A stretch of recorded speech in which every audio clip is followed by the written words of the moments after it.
Sa mundo ng broadcast journalism, bihirang masangkot sa intriga ang mga reporter, ngunit sina Nico Wahe at Athena Imperial ay naging sentro ng usap-usapan online dahil sa sunod-sunod na blind items, espekulasyon at mga alegasyong nananatiling hindi pa napapatunayan.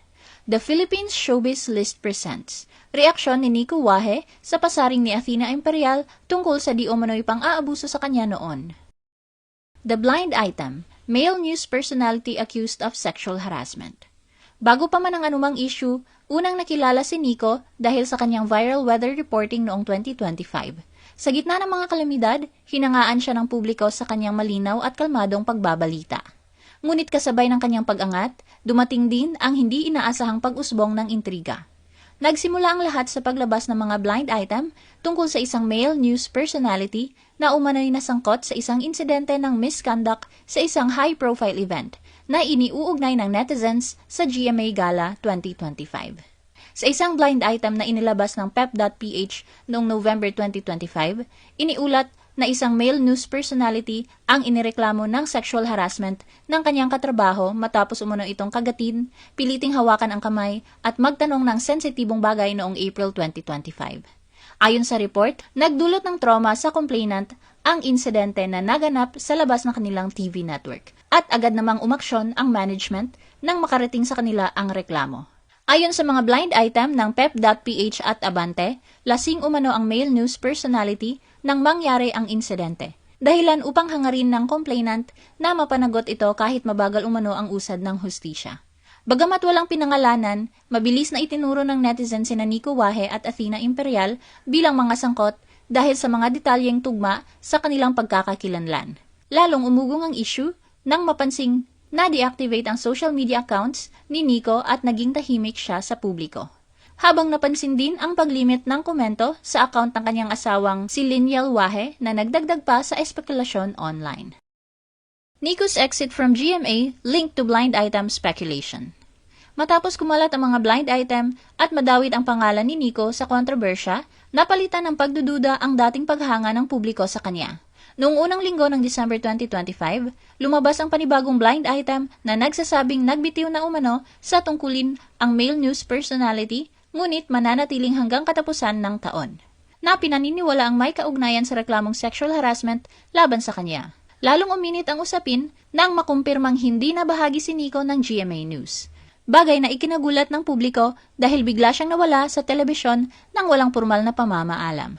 Dahil dito may ilang netizens ang nag-ugnay sa kanyang pag-alis sa kumakalat na blind item.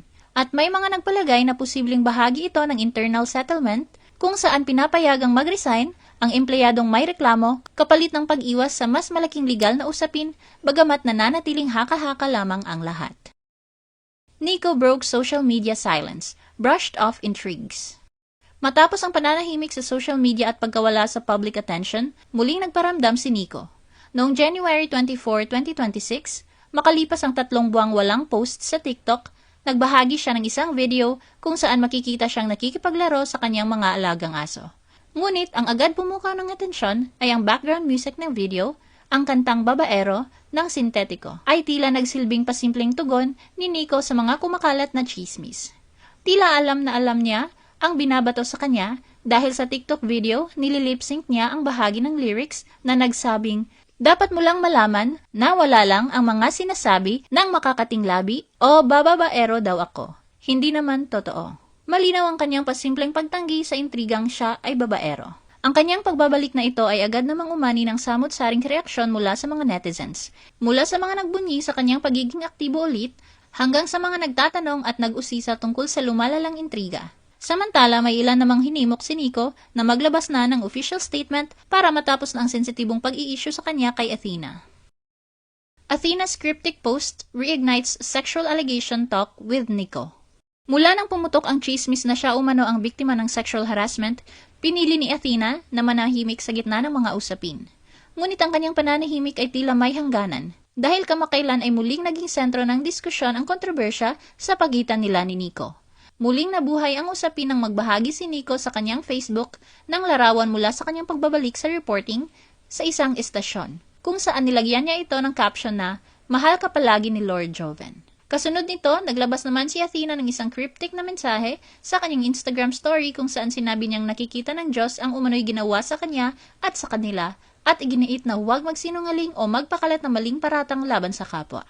Binanggit din niya na may 7 taong nakarinig sa kanyang pagsigaw, may isang nakakita sa nangyari, at inakusahan niya ang taong tinutukoy na tila pinagtawanan lamang ang sitwasyon. Dahil sa pagsabay ng makahulugang post na ito ni Athena at ng pagbabalik post ni Nico, maraming netizens ang naghihinala na maaaring may pinapatungkulan ang dalawa at muling binubuhay ang lumang issue sa pagitan nila. Kaugnay nito, tila may sagot si Nico sa mga kumakalat na usapin tungkol sa kanya at waring may iniwang pasaring din kay Athena. Sa kanyang Facebook stories, kalakip ng mga larawan niya habang nagsasalita, pasimpleng iniwan ni Nico ang mensaheng, "Dami mo naman sinasabi dyan, Joven." Gayunpaman, sa kabila ng naglalabas ang mga cryptic posts, interpretasyon ng netizens, at patuloy na espekulasyon sa social media, nananatiling walang malinaw o opisyal na kumpirmasyon mula sa magkabilang panig tungkol sa tunay na pinagmulan ng issue. Ano ang masasabi mo sa video na ito? Mag-like o mag-react at huwag mahiyang mag-comment. For our YouTube viewers, huwag kalimutan mag-subscribe at i-hit ang notification button. At para sa aming Facebook viewers, mag-like at follow sa aming Facebook page para updated ka sa mga showbiz chika. Thanks for watching!